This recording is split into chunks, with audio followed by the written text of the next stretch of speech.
আজকে মা ছেলে দুজনে বাড়িতে যাচ্ছি, বড় ছেলে আর আমি। ছোট ছেলে রাত্রে আসবে, বিকেলে আসবে। আর কর্তা তো সকালবেলায় কাজে গেছে। তো আজকে আমি কি রান্না করেছি চলুন দেখাই। এই যে প্রেসার কুকারে একবারে সব সেদ্ধ দিয়ে ভাত করেছি, আর এখানে আলু সেদ্ধ দিয়েছি আর পটল সেদ্ধ দিয়েছি। মানে প্রেসার কুকারে সব ভরে দিয়ে দুটো সিটি মেরে নিয়েছি, মানে যত গ্যাস কম খরচা হয় সেই জন্য। এই যে পেঁয়াজ কুচিয়ে নিয়েছি, লঙ্কা ভেজে নিয়েছি, এই আলু সেদ্ধ পটল সেদ্ধ ভাত আজকে। মানে গ্যাসের যা সমস্যা, এই যে এখন পুজো করতে ইচ্ছা করছে এখন ওকে।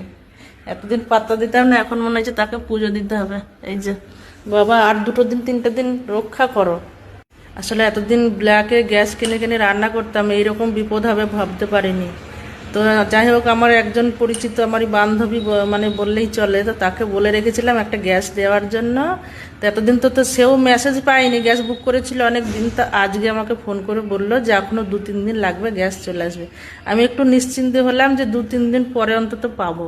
কিন্তু এই 2-3টে দিন তো আমাকে যাহাই করে চালাতে হবে।